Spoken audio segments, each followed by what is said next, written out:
I kicked off my Nike stock journey this year when Nike fell below $80 per share. And as it's gone lower, I've continued to add more shares.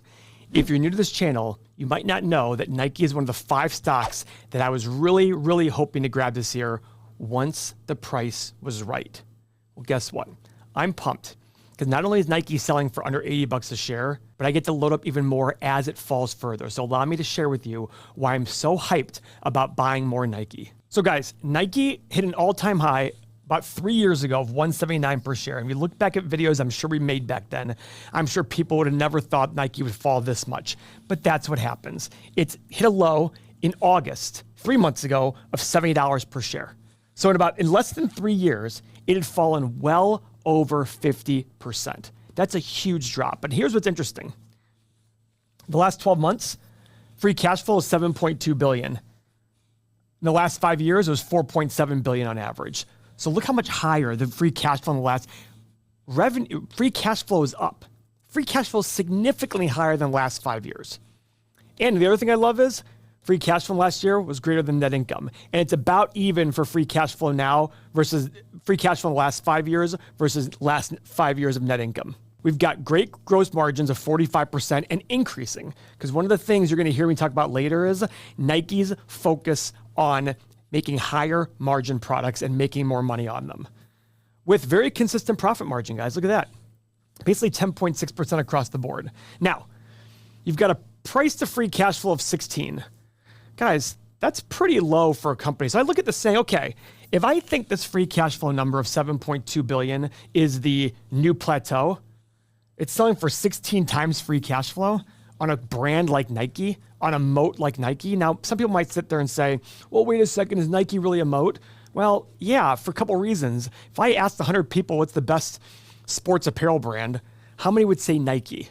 Probably a lot of them. The other thing is we always look at return on invested capital to show us if there's a moat. This is the metric that says, does this company get a lot of return on the money they invest in their business? 20% is a lot, and they get that. In the last 5 years, it's been 19%. So what are the 8 pillars telling us about Nike? Well, I'll tell you right now, it has X's on the 5-year PE and 5-year price to free cash flow. But the question I have to ask you is, are these really X's? What premium would you pay for Nike? We can all, I think everybody watching this video can agree Nike is a premium company. If you don't believe that, please comment below why you don't think it is. But my question to you would be, is it because of fear of what you've been seeing lately in the news? Because the stock went from 180 down to 70. Because I always say, news follows the stock price. You very well could be right on your reasons why Nike is not a high moat business, a premium business. But at the end of the day, guys, there's always going to be good and bad in every company. The question is, what's the good and what's the bad that really matters? Now, before we go further, I want you to remember, I own Nike stock, as I said before. You should never buy a company because anybody on the internet, anybody on YouTube, or even Warren Buffett owns the company. We're here to teach a process that you can apply to yourself and to your methods of understanding companies. Because even though I might disagree with people in our community here on their investments, we all think in the same kind of way. So if you have a certain edge in a company, those are the companies you need to apply the same process to. Now, Nike stock is down about 60% from that peak in 2021. Now, what's behind that drop? Well, a lot of things. We've got a nasty recession in China. And by the way, keep in mind, nasty recession in China still involves growth, just not as much growth. Obviously, we have some geopolitical things going on and fears of a US recession, but those fears have been going on for quite a while. And it seems like our government's pretty set on just printing a lot of money to avoid a recession. And not only that, what's been going on with retail? Retail has been absolutely slaughtered as of lately. Now you couple that with management coming in and pulling its full year guidance. That's not a very typical thing, especially for a company like Nike. So obviously it's understandable to a certain element that the market has gotten a little spook. But here's the twist. Nike has been switching gears to turn things around. Instead of pushing out a ton of sneakers, they're aiming to sell less, but at a higher price. Goes back to our conversation about gross margin. If they sell at a higher price, they're going to have a higher gross margin. If they have a higher gross margin, what's going to happen to that bottom line? It's going to go up as well. They're cutting back inventory for big names like Jordan, Air Force One, and Dunk. Inventories are all down 50% there. So what's the goal with that? Get those inventories under control and boost the profits. Seems like a pretty smart move if you ask me. Now, obviously, a lot of people think that China is a major headache for Nike. But what's interesting is when it comes to manufacturing, China isn't nearly as critical as we may have thought before. Vietnam is actually where most of Nike's production happens. So why does that matter? Well, most important thing is wages in Vietnam are way lower than in China. So Nike's got access to even cheaper labor in Vietnam. And don't sleep on Indonesia either. It's also a more affordable manufacturing hub than China. We've talked about this over the years. China led the world in manufacturing because labor costs were so low. But just like the US, as labor costs go higher and higher and higher, it becomes less economical to be manufacturing in China, and we have to find other spots. Here's the big picture. Nike is still the #1 sports brand in China and the world, and the number of people getting the sports, even in China, is growing immensely. That's a huge tailwind with a country that has 1.5 billion people, and that could push Nike's sales up over time. Now, you might be thinking, yeah, but Paul, last year they declined in population. Very true, but you still have to look at the per capita GDP growth that China has. With their growth potential in GDP, even with a minorly declining population growth, they can still crush it and be a very, very good market for these brands. So that alone gives Nike a very solid game plan to bounce back. So considering all that, let's see what analysts think about Nike's profit potential. They estimate $377 this past year, going to $636 in 2029. So pretty decent growth, a little volatile here, 377, 315, 362, 394, and jumping. So it's volatile there. But let me ask you a question. Think about Nike from a long-term perspective. Do you think Nike will be around for the next 10 or 20 years? If you're like me, your answer is yes. Now, in those next 10 or 20 years, do you think their revenue and profit will be higher or lower than today? Now, you might sit there and say, well, yeah, but Nike, but this is my thesis whenever I buy a lot of companies. As a group, will they be around? And if they're going to be around, will they make more money 20 or 30 years from now than they do today? That's the way I think about things. Now, what about revenue? A little bit choppy again on revenue, but again, growing from 52 billion to 67 billion by 2029. So again, these are analysts, and they have their own bias like you and I do. But it just goes to show that even analysts aren't that negative on the company quite yet. But of course, guys, this is all great and dandy. But we have to be able to put this together, the story and the numbers. The story by itself is a fairy tale. The numbers by themselves is an Excel sheet. And story does matter immensely with companies.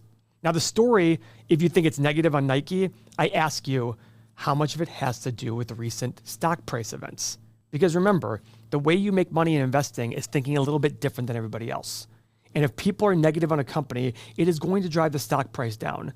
The question is the negativity appropriate for that company? So that's why the next step is our stock analyzer tool. I use this tool to sit here and make a determination on what the price I should pay for the company is today. Because it allows me to put my revenue growth, my profit margins, my multiples, and my desired return in here. But even better, I can do low, middle, and high ones. Because guys, we don't know the future. The future is unknown, and we're humans and make mistakes. That's why we need to put low, middle, and high assumptions here. And for our desired return, put in something for yourself when you get this that gives you a margin of safety. So the last time I did Nike, let's see what my assumptions were, because I want to see how I feel about them today. I put in 3, 5, and 7% revenue growth for the next 10 years. Okay, doesn't seem anything insane. Maybe it's a little low, maybe it's a little high. That's the point. You're allowed to sit there and make your own assumptions if you have access to it. Now, profit margin. I did do 10, 11, and 12%. I pushed profits a little bit higher because of their gross margin probably going higher. And then for PE, guys, I think this is a premium company. I put 20, 23, and 26. I can understand if you said 18 on the low side. I can understand if you said 22 on the low side, 23. This is the art of investing. This is what makes investing tough. What is the appropriate multiple for Nike 10 years from now? And then finally, I put in my 9% desired return. Now keep in mind, I do not want Nike for only a 9% return. This is the market return of 9 or 10%. This is to tell me, Paul, this is your intrinsic value. From there, give it your margin of safety. Because if you're going to buy an individual stock, make sure you have margin of safety, or else why not just buy the stock market in general? Now, guys, if you have the software right now, share with me what the assumptions you did make, because I'm really interested to hear people's assumptions.